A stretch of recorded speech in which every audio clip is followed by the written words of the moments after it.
نادي الزمالك بيتعادل مع نادي الجونة بنتيجة 1-1 في مباراة. يعني الزمالك تعادل، ولكن أداؤه كان كويس لأن هو ضيع كذا فرصة كان ممكن بسببهم يكسب المباراة. شيكو بنزا لما نزل ضيع.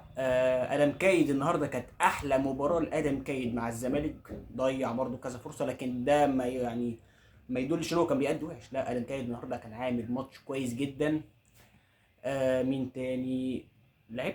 يا جدعان، ثنائيه عبد الله السعيد وناصر ماهر حاجه تانية خالص. يعني بجد بجد دي من احلى ثنائيات نص الملعب اللي موجوده في الدوري المصري كله.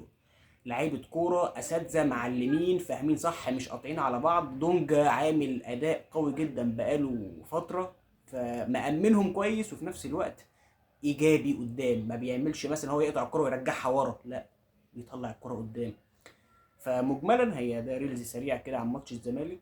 مباراة قوية جدا للزمالك. اتعادل، لكن اداء الزمالك مش وحش. في غيابات عنده، يعني خوان بيزيرا ده غياب لوحده كفيل ان هو، يعني اقول لك ده، خوان بيزيرا ممكن اقول لك 60% 70% من هجوم الزمالك. خوان بيزيرا من امكانياته، من الفرص اللي هو بيعملها بنفسه. فلا، نادي الزمالك برغم غياباته لكن قدم ماتش. طبعا قبل مباراه القمه ان هو بيخسر نقطتين. دلوقتي الزمالك عنده 17 نقطه، الاهلي دلوقتي 12. فلسه حسابات القمه حسابات مختلفه تماما، ملهاش علاقه بالمطوشه اللي قبل كده سواء للاهلي او للزمالك.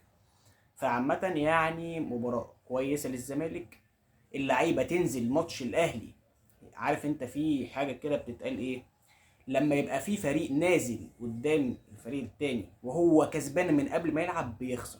فلو كان الزمالك كان كسب كان هينزل ماتش الاهلي، اللعيبه دي كلها في دماغ خلاص احنا نجوم، احنا هننزل نكسب الاهلي سكور.